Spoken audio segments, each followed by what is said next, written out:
Class 12th। आज इस class में हम एक्सरसाइज 13.2 को सॉल्व करने की कोशिश करेंगे। लास्ट क्लास में हमने 13.1 सॉल्व किया था। आज इस क्लास में हम एक्सरसाइज 13.2 को स्टार्ट करते हैं। तो फर्स्ट क्वेश्चन 13.2 का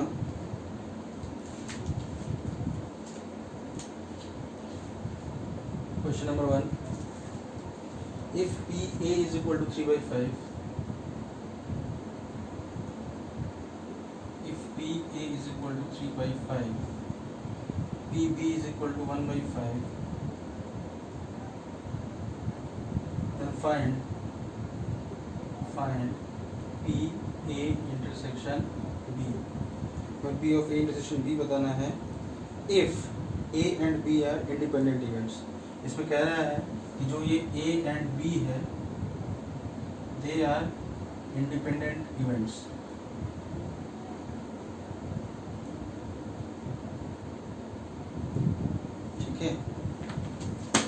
देखो भाई, हमें पता है कि इंडिपेंडेंट इवेंट्स की डेफिनेशन क्या होती है कि अगर ए और बी इंडिपेंडेंट इवेंट है, इसका मतलब ए के होने का बी के होने पे कोई इफेक्ट नहीं पड़ता है। मतलब अगर एक जो इवेंट है हमारा अगर वो ऑकर कर चुका है, तो अगर हम ऑकर करने के बाद अगर हम इवेंट बी के होने की प्रोबेबिलिटी निकालें तो वो ए पे डिपेंड नहीं करती है। दे बोथ आर इंडिपेंडेंट, ठीक है ना। तो हमें ये अगर ए और बी इंडिपेंडेंट होता है तो probability of A intersection B क्या होता है भाई? Probability of A into probability of B. ये बेसिक डेफिनेशन है इंडिपेंडेंट इवेंट्स की। तो probability of A intersection B कितना हो जाएगा भाई? प्रोबेबिलिटी ऑफ ए यानी कि 3/5 इंटू प्रोबेबिलिटी ऑफ बी यानी कि 1/5 इज इक्वल टू 3/25 आंसर, ठीक है। नेक्स्ट क्वेश्चन नंबर 2,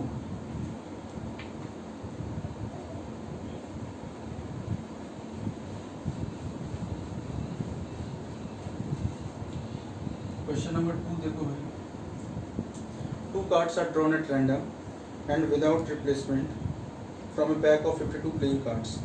एक पैक ऑफ 52 कार्ड्स है, उसमें से हमने 2 कार्ड्स को रैंडमली पिक किया है और वो भी विदाउट रिप्लेसमेंट, उसमें रिप्लेसमेंट नहीं हुआ है। Find the probability that both the cards are black, ठीक है। अब देखो भाई, हमें जो पता है 52 कार्ड्स जो होते हैं उसमें 26 रेड कलर के होते हैं और 26 ब्लैक कलर के होते हैं, ठीक है। अब अगर 2 कार्ड्स हमें चुनने हैं 1 by 1, ठीक है। तो जब मैं पहला कार्ड चुनूंगा तो वो ब्लैक होने की क्या प्रोबेबिलिटी होगी मेरी? 26/52, ठीक है ना। फर्स्ट कार्ड अगर मैं वो ब्लैक चुनता हूँ, ब्लैक मेरे पास 26 है, तो फेवरेबल आउटकम हो गया 26 डिवाइडेड बाई टोटल आउटकम हो जाएंगे 52, ठीक है ना। अब इसके बाद मल्टीप्लिकेशन रूल के तहत क्या होगा? अब मुझे एक और सेकंड वाला कार्ड भी चुनना है। तो जब मैं सेकंड वाला कार्ड चुनूंगा तो अब चूंकि ये विदाउट रिप्लेसमेंट है, तो अगर मैंने एक ब्लैक चुन लिया है तो अब मेरे पास कितने ब्लैक बचे होंगे? 25 ब्लैक बचे होंगे। तो अब मैं उन 25 ब्लैक में से एक ब्लैक को चुनना है मुझे। तो अपॉन अब टोटल कार्ड्स कितने हो जाएंगे भाई? अब देखो, एक कार्ड तो मैंने यहाँ पे फर्स्ट में चुन लिया है और 52 की जगह पे हो जाएगा ये 51, ठीक है। अब देखो भाई, 26 1 जा 26, 26 2 जा 52 और फिर ये हो जाएगा 25/2 इंटू 51 हो जाएगा 102 आंसर, क्लियर। नेक्स्ट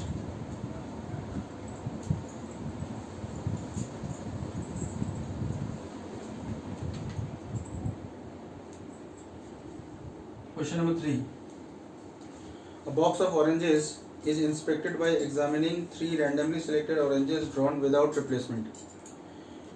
इसमें भी विदाउट रिप्लेसमेंट वाला केस है, इसमें रिप्लेस नहीं करना है। तो if all the 3 oranges are good the box is approved for sale. अगर तीनों ऑरेंजेस जो हम चूज़ कर रहे हैं अगर वो गुड हैं, सही हैं, तभी जो है जो हमारा बॉक्स होगा वो अप्रूव होगा सेल के लिए। अदरवाइज इट इज़ रिजेक्टेड, नहीं तो फिर ये रिजेक्ट हो जाएगा। कह रहा है कि find the probability that a box containing 15 oranges, एक बॉक्स है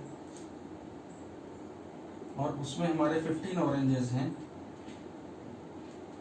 15 ऑरेंजेस हैं और इन 15 ऑरेंजेस में 12 गुड है, 12 सही ऑरेंजेस हैं और 3 डिफेक्टिव हैं, ठीक है ना, और 3 जो है बैड वंस हैं, 3 खराब है। तो ऐसी क्या प्रोबेबिलिटी है कि जो ये बॉक्स है वो अप्रूव हो जाएगा सेल के लिए। सेल के लिए अप्रूव होने का मतलब जो हम 3 ऑरेंजेस चुनेंगे वो सब के सब हमारे सही होने चाहिए, गुड होने चाहिए, ठीक है ना। तो मान लिया probability of the event E, जहाँ पे कि जो हमारा इवेंट ई है वो क्या है, अप्रूव्ड फॉर सेल, हमारा ई जो है वो अप्रूव्ड फॉर सेल का इवेंट है और उसकी प्रोबेबिलिटी हो जाएगी, जैसे मैं फर्स्ट ऑरेंज चुनूंगा तो मेरे पास तो स्टार्टिंग में मेरे पास 12 अच्छे वाले ऑरेंजेस होंगे, तो 12 अपॉन टोटल कितने ऑरेंजेस है 15, ठीक है। अब फिर जब मैं दूसरा चुनूंगा मल्टीप्लिकेशन रूल लगेगा क्योंकि अभी मेरा प्रोसेस खत्म तो नहीं हुआ है, जब तक प्रोसेस खत्म नहीं होगा तब तक हम मल्टीप्लाई करते हुए जाते हैं। तो 12/15 इंटू, अब जब मैं सेकंड वाला केस ऑरेंज चुनूंगा तो फिर मेरे पास 11 गुड बचेंगे, 11 अच्छे वाले ऑरेंजेस बचेंगे, तो 11 अपॉन कितने ऑरेंजेस, अब पहले 15 थे अब 14 हो जाएंगे, तो 11 अपॉन 14 हो जाएगा। फिर इंटू जब मैं तीसरा वाला निकालूंगा वो भी सही होना चाहिए तभी वो अप्रूव होगा, तो इसके लिए हो जाएगा 10 अपॉन, अब जो है मेरे पास यहाँ आ जाएगा 13, ठीक। अब इसको कैंसिल वगैरह अगर हम करना चाहें तो 5 से ये कटेगा, 5 3 जा 15, 5 2 जा 10, फिर 2 से 7 बार में जाएगा, ये 2 से 6 बार में जाएगा, तो ये कितना हो जाएगा भाई 6 into 11 66 into 2 132 upon 13 into 7 91 into 3 2733, ठीक है, क्लियर है। Next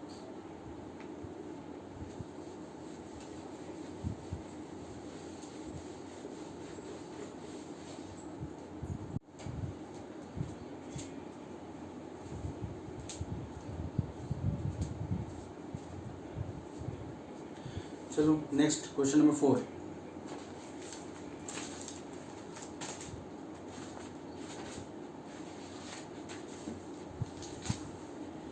A fair coin and an unpoised die are tossed। एक फेयर कॉइन है, फेयर कॉइन का मतलब जिसमें एक तरफ हेड होता है दूसरी तरफ टेल होता है, और अनबॉयस्ड डाई का मतलब जिसमें 1 से लेके 6 तक नंबर्स लिखे हुए होते हैं। तो let A be the event head appears on the coin. A जो क्वेश्चन नंबर 4 है, ए हमारा इवेंट है कि head appears on the coin. A जो है वो हमारा अपीयर होना चाहिए कॉइन में, और बी जो है, बी दिया है, बी भी the event 3 on the die, 3 on the die, ठीक है। अब हमें चेक करना है कि whether A and B are independent events और नॉट। ए और बी इंडिपेंडेंट इवेंट्स हैं या नहीं, ये हमें चेक करना है। तो कोई भी दो इवेंट इंडिपेंडेंट इवेंट कब होता है भाई, जब P ऑफ यानी कि probability of A intersection B is equal to probability of A into probability of B हो जाए, ठीक ना। तो अब सबसे पहले हम क्या करें कि एक कॉइन को उछाला जा रहा है और एक डाइस को उछाला जा रहा है, तो सबसे पहले हम इसका सैम्पल स्पेस लिख लें। तो sample space S is equal to हो जाएगा H1, H अगर आता है सपोज, उसके साथ तो हमारा डाइस में कुछ भी आ सकता है 1 से लेकर 6 तक, H1 H2 H3 H4 H5 H6 आ सकता है। और अगर मेरा टेल आता है कॉइन को उछालने पे तो फिर उसके साथ भी मेरा T1 से लेकर T6 तक कुछ भी आ सकता है भाई, T1 T2 T3 T4 T5 और T6, ये हमारा सैम्पल स्पेस हो गया, ठीक है ना। अब इसमें से हम A निकालेंगे, A में कौन कौन से एलिमेंट्स हो सकते हैं। इसमें लिखा है कि head appears on the coin, तो जो सिक्का है कॉइन है उसमें हेड आना चाहिए, तो H1 से लेके H6 तक सब में जो है हेड आ रहा है, तो हम A में ये सब के सब आएंगे, H1 H2 H3 H4, H5,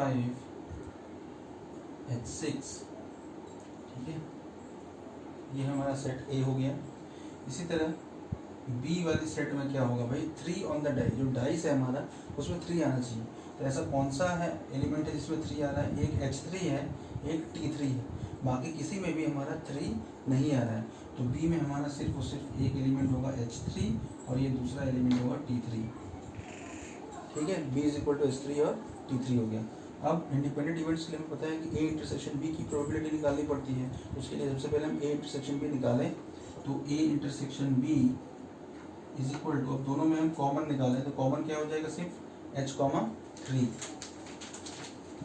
H3 जो है वो हमारा इंटरसेक्शन हो जाएगा।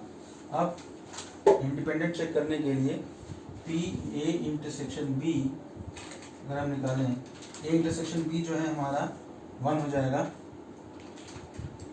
फेवरेबल आउटकम 1 हो जाएगा क्योंकि इसमें एक ही एलिमेंट है H3 अपॉन टोटल आउटकम हो जाएगा कितना, ए इंटरसेक्शन बी में सैंपल स्पेस हमारे टोटल कितने हैं 12, तो 1/12। इसी तरह हम प्रोबेबिलिटी ऑफ ए निकालें, प्रोबेबिलिटी ऑफ ए हो जाएगा, इसमें टोटल कितने एलिमेंट्स है भाई 6, तो favourable outcome 6 upon total outcome है 12, 1/2, 6/12 is equal to 1/2। P of B is equal to, इसमें देखो भाई 2 एलिमेंट्स हैं तो 2 अपॉन टोटल 1/6, ठीक है। तो P A intersection B is equal to P A into P B होना चाहिए। पी ए इंटरसेक्शन बी की जगह 1/12 is equal to P A है हमारा 1/2 इंटू पी बी है हमारा 1/6, तो 1/12 इज इक्वल टू 1/12। अब LHS इक्वल टू RHS आ रहा है, इसका मतलब P A intersection B is equal to P A into P B है, therefore A and B are independent events.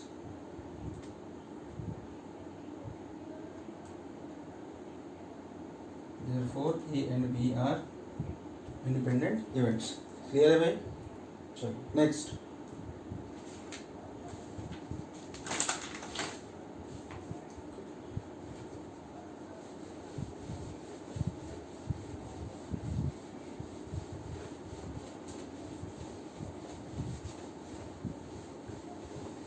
Next, question number 5.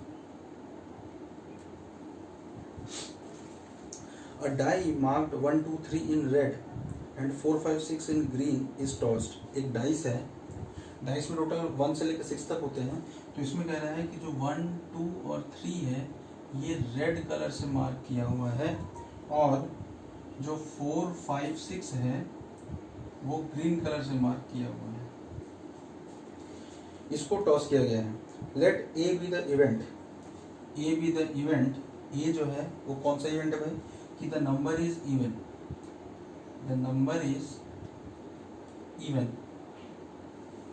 And B be the event, और B हमारा क्या है, the number is red, the number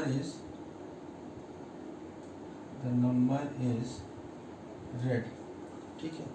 तो are A and B independent, क्या A और B जो है हमारे इंडिपेंडेंट हैं, ठीक है ना। इसको हमें, इस डाइस को हमने कितनी बार टॉस किया है, हमने सिर्फ एक ही बार टॉस किया है, ठीक है। तो अब जो हमारा ए है द नंबर, उसमें सिर्फ हमारा क्या क्या एलिमेंट होना चाहिए कि जो नंबर है वो इवन होना चाहिए। इसका मतलब जो ए है उसमें कौन कौन से एलिमेंट्स आ सकते हैं भाई, आइदर 2 और 4 और 6, क्योंकि यही सब हमारी इवन है, इसके अलावा और कोई इवन तो डाइस में होता नहीं। और उसके बाद बी में कौन कौन से एलिमेंट हो सकते हैं भाई, द नंबर इज रेड, तो रेड में मतलब क्या क्या आ सकता है हमें, हमारा 1, 2 और 3, ठीक। अब इंडिपेंडेंट चेक करने के लिए हमें ए इंटरसेक्शन बी की ज़रूरत पड़ेगी, तो ए इंटरसेक्शन बी भी निकाल लें हम। तो ए इंटरसेक्शन बी में दोनों में क्या कॉमन आएगा, तो हम साफ साफ देख पा रहे हैं कि कॉमन क्या है हमारा, सिर्फ 2 है, ठीक है ना।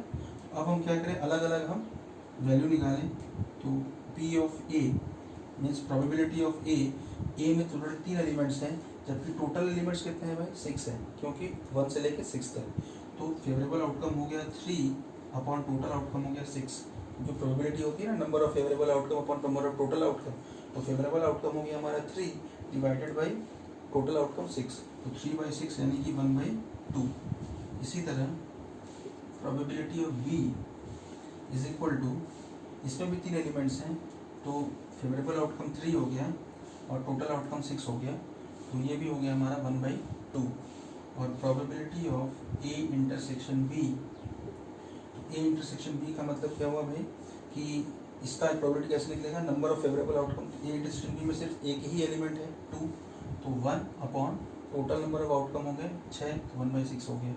ठीक है, तो अब P A into P B करें, P A into P B, यानी कि पी ए की वैल्यू है 1/2 और पी बी की वैल्यू है 1/2, तो ये 1/4 है। तो P A into P B की वैल्यू 1/4 है, जबकि पी ए इंटरसेक्शन बी की वैल्यू 1/6 है। तो हम देख पा रहे हैं कि P A into P B की जो वैल्यू है वो पी ए इंटरसेक्शन बी के इक्वल नहीं है। Therefore P A into P B is not equal to P A intersection B. Therefore A and B are not independent events.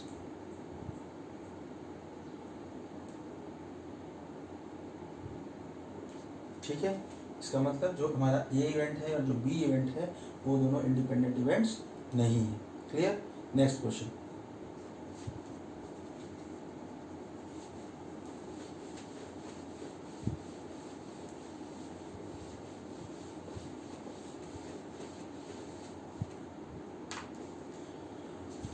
Next question number 6।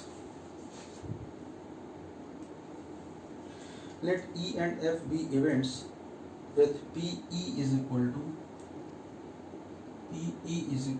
3/5, PF is equal to 3/10 and PE intersection F is equal to 1/5। R, E and F independent, तुम्हें check करना है कि क्या E और F independent है। तो फिर से हम क्या करेंगे, P of E into P of F कर दें, ये हो जाएगा 3/5 into 3/10 is equal to 9/50।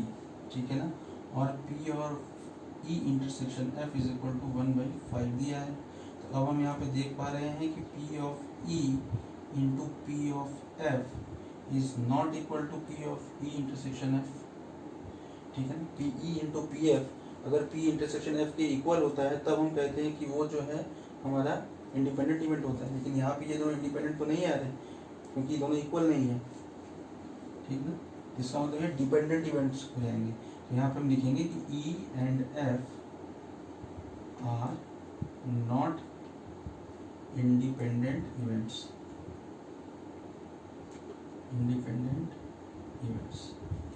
Clear? Next.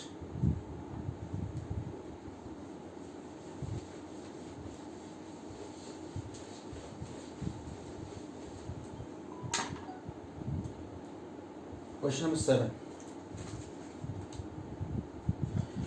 इसमें दिया हुआ है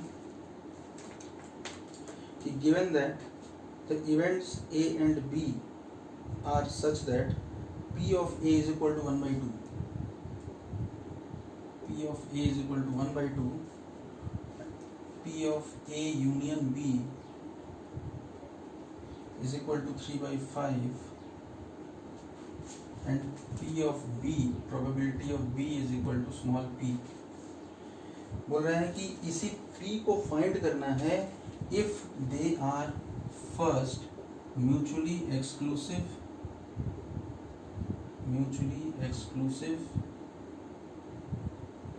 और second independent।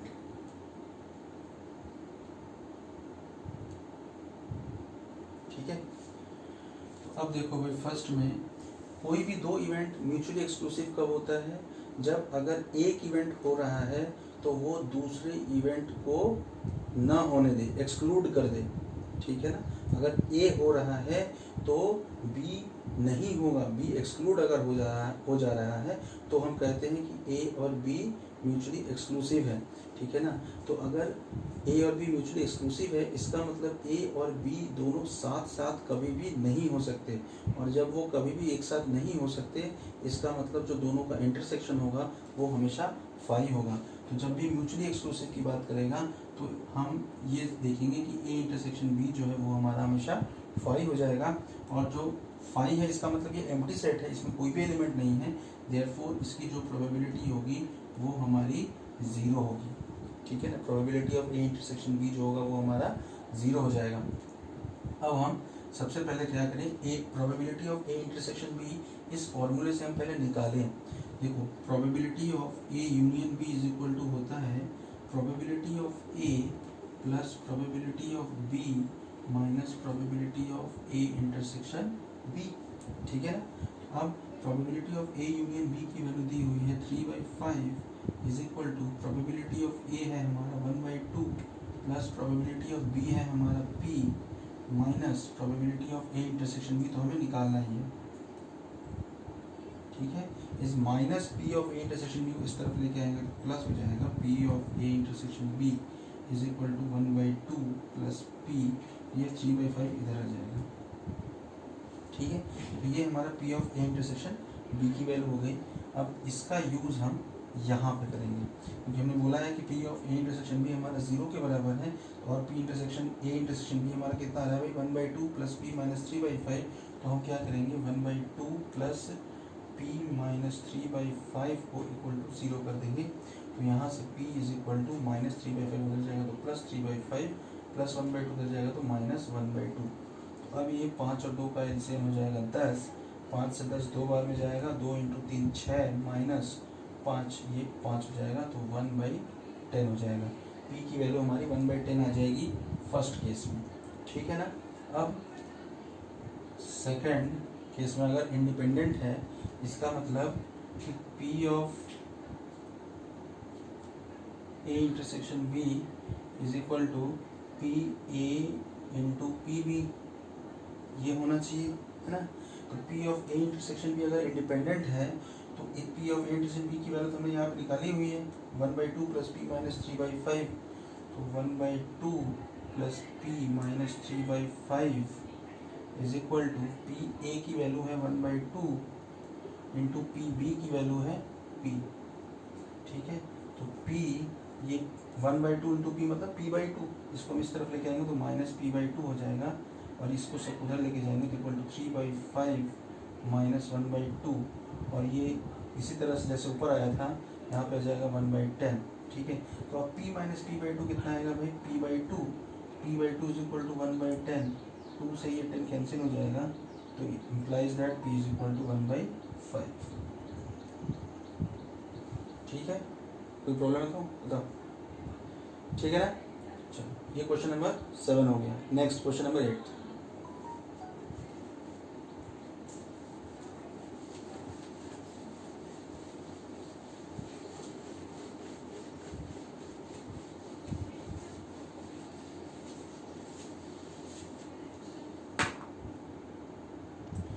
Question number 8, let A and B be independent events. इसमें पहले से कह रहा है कि ए और बी जो है हमारे इंडिपेंडेंट इवेंट्स हैं, with P A is equal to 0.3, P A is equal to 0.3 and P B is equal to 0.4। ठीक है, फाइंड पहला P of A intersection B, second P A union B, P A union B, third P A by B, P A by B, और चौथा P B by ए। ये 4 चीज़ें हमें निकालनी है। तो अब इसमें क्या करें भाई, देखो पहला, चूंकि हमें पता है कि ए और बी इंडिपेंडेंट इवेंट्स हैं, तो इंडिपेंडेंट इवेंट्स की डेफिनेशन के हिसाब से पी ए इंटरसेक्शन बी जो है वो P A into P B के बराबर होना चाहिए। तो P A intersection B first part is equal to P A into P B. तो P A intersection B is equal to P A की वैल्यू है 0.3 इंटू पी बी की value है 0.4, ये हो जाएगा 0.12। ठीक है, पी ए इंटरसेक्शन बी की वैल्यू आ गई 0.12। Second P A union B, तो देखो भाई पी ए यूनियन बी का फॉर्मूला क्या होता है, P of A plus P of B minus P of A intersection B. तो पी ए की वैल्यू है 0.3 प्लस पी बी की वैल्यू है 0.4 minus P of A intersection B की फर्स्ट पार्ट से हम वैल्यू लिख लेंगे। फर्स्ट पार्ट में हमारी probability of A intersection B कितना आया है भाई 0.12, तो इसका यूज़ हम यहाँ पे करेंगे, ये हो जाएगा 0.12। तो 0.3 प्लस 0.4 ये हो जाएगा 0.7 माइनस 0.12 ये हो जाएगा 0.58। ठीक है, ये सेकंड पार्ट हो गया। अब इसके बाद थर्ड पार्ट है हमारा पी ए बाई बी। तो अब देखो ये कंडीशनल प्रोबेबिलिटी है, लास्ट एक्सरसाइज में था ये। तो पी ए बाई बी की फॉर्मूला इसका क्या होता है भाई, P of A intersection B upon P of B. ठीक है, तो P of A intersection B जो है हमारा है 0.12 अपॉन प्रोबेबिलिटी ऑफ बी है हमारा 0.4। ठीक है, तो ये हो गया। अब 4 से इसको कैंसिल करेंगे तो 4 3 12 और ये 10 बार में जाएगा तो 3/10। ठीक है, तो पी ए बाई बी आ गया। अब लास्ट में बस बचा P of B by A. तो P of B by A is equal to P of A intersection B upon P of A. Clear, तो P of A intersection B की value 0.12 फिर से हम लिख लें अपॉन पी ऑफ ए यानी कि 0.3। अब कर दें, अब देखो भाई 3 से अगर हम कैसे करें, 3 4 12 10 बार में, फिर 2 से 2 2 जो 4 2 5 जो 10, तो ये हो जाएगा 2/5। ठीक है, तो ये हमारे क्वेश्चन नंबर 8 के 4 पार्ट्स हो गए। Clear, next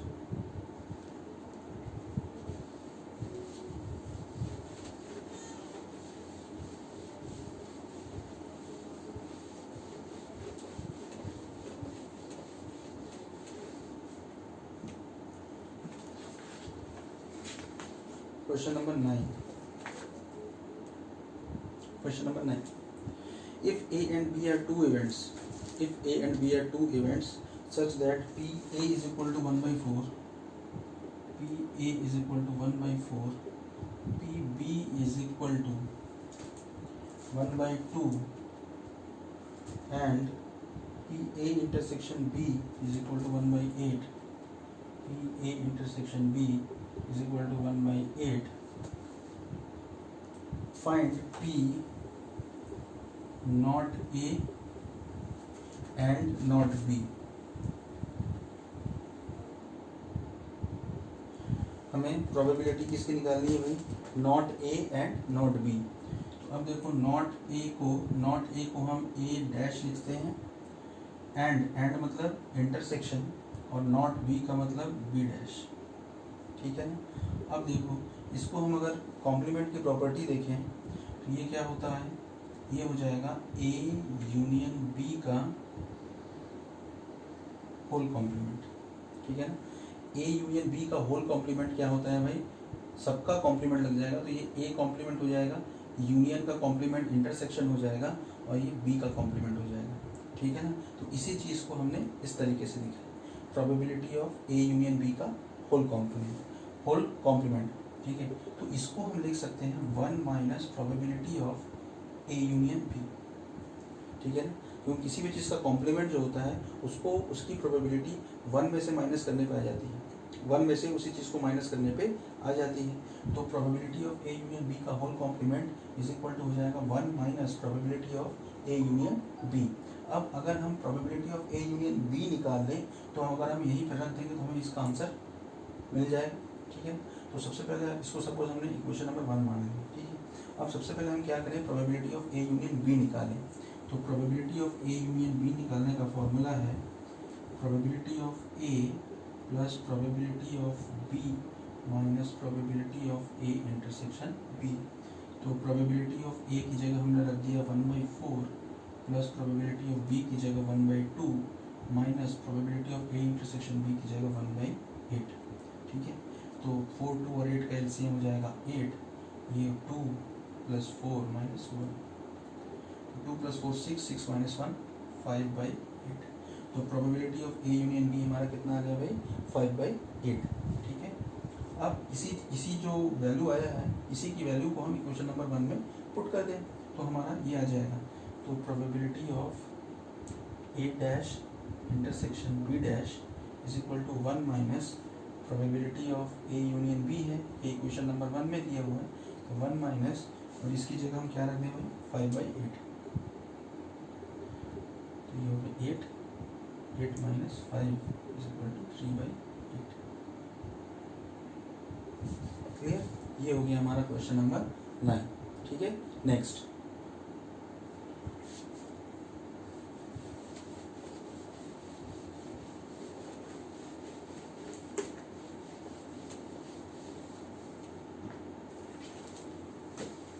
question number 10।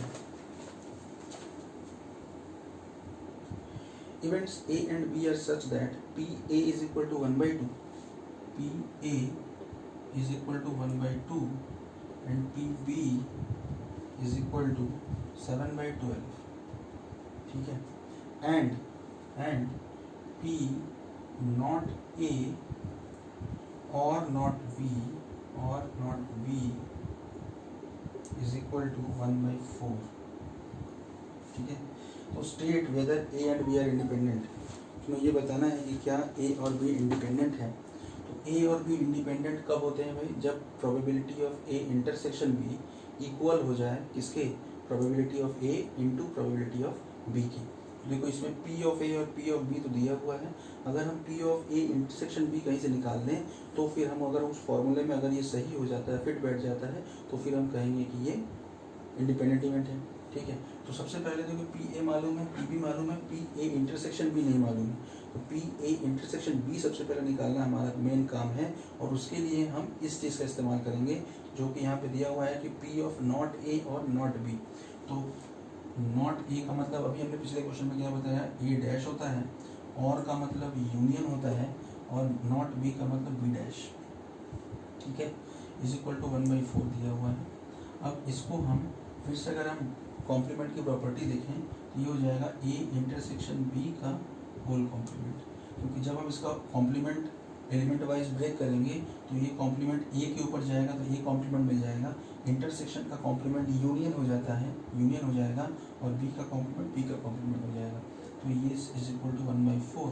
अब हम इस चीज़ को फिर से हम जैसे हमने पिछले क्वेश्चन में लिखा था, ये हो जाएगा 1 minus of P A intersection B.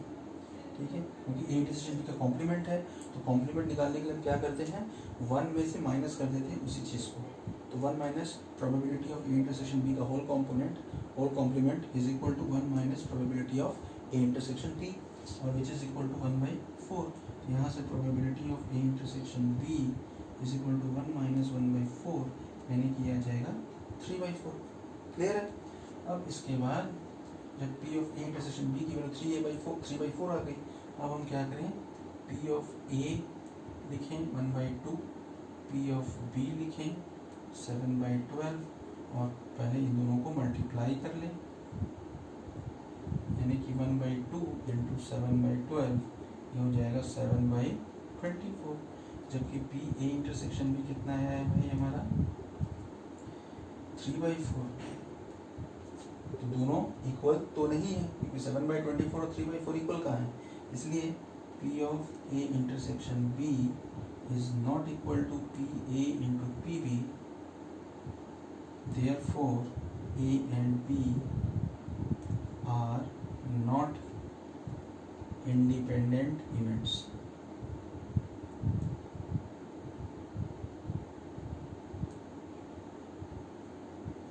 Clear है। ठीक है भाई, आज की क्लास में बस इतना ही। आज इस क्लास में हमने क्वेश्चन नंबर 10 तक सॉल्व कर लिया है 13.2 का। अब जो मेरी नेक्स्ट क्लास होगी उसमें हम क्वेश्चन नंबर 11 से स्टार्ट करेंगे। ठीक है, चलो ऑफ करो।